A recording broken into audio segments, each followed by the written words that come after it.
नमस्कार बंधुरा एकेएस फैमिलीते तुम्हादेर स्वागत। आशा करी सकलेई भालो आछो। आज के आमि एकटा लाल शाक रेसिपि करब। एखाने लाल शाकगुलोके खूब सुंदर करे धुए बेचे परिष्कार करे केटे निয়েছি कुचि कुचि करे। एखाने पेঁয়াজ कुचि आछे, रसुन कुचि आछे, कयेकटा काঁচা लंका आछे, एखाने दुটো तीनटे शुकनो लंका, तेजपाता, कालो जिरे और एखाने चीने बादाम और काजू बादाम कयेकटा आमि एकटु क्रश करे निয়েছি। लवण, हलुद और सर्षेर तेल आछे। রান্নাটা শুরু করব। কড়াইটা গরম হয়ে গেছে, আমি সরষের তেল দিয়ে দিচ্ছি।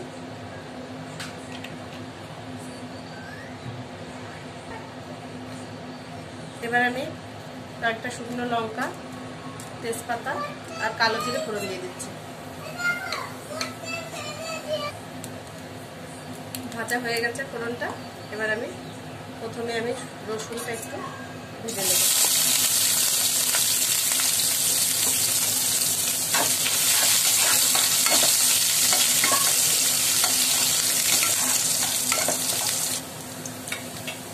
এবার আমি পেঁয়াজগুলো দিয়ে দিচ্ছি, পেঁয়াজ কুচিটা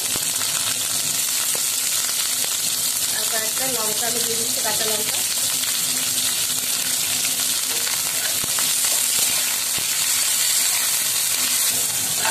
এইভাবে বন্ধুরা শাক রান্না করলে কিন্তু একদম অনুষ্ঠান বাড়ির মতন খেতে হবে।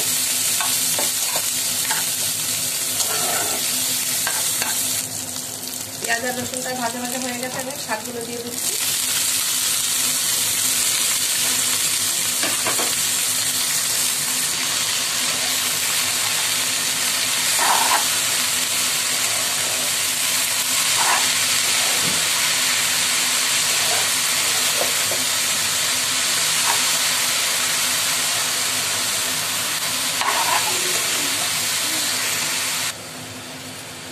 এবার আমি লবণ দিয়ে দিচ্ছি পরিমাণ মতো। শাকের পরিমাণ হিসাবে লবণটা দিতে হবে।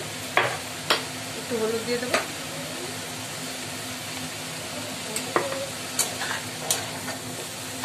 এবার ভালো করে নাড়িয়ে চাড়িয়ে আমি ঢাকনা দিয়ে একটু ঢেকে দেবো, যাতে করে শাকটা নরম হয়ে যাবে। জলও হালকা একটু জলও গলে যাবে, শাকটা সঙ্গে সঙ্গে সেদ্ধ হয়ে যাবে।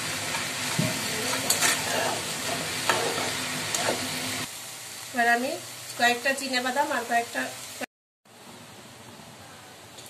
দেখো বন্ধুরা শাকটা আমার হয়ে গেছে প্রায়। আমি নামানোর আগে একটু কাজু বাদাম ক্রাশ করে নিয়েছি আর চীনে বাদাম এগুলো দিয়ে দিচ্ছি। দারুণ লাগবে খেতে শাকের সঙ্গে। মুখে যখন একটা একটা করে বাদামগুলো পড়বে দারুণ হবে খেতে। ভিডিওটা ভালো লাগলে বন্ধুরা লাইক, শেয়ার এবং সাবস্ক্রাইব করে দিও প্লিজ।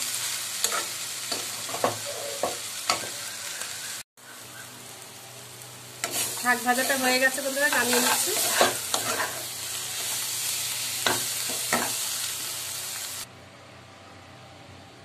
আজকের মতো টাটা, বাই বাই বন্ধুরা। আবার দেখা হবে অন্য কোনো দিন অন্য কোনো রেসিপি নিয়ে। Thank you.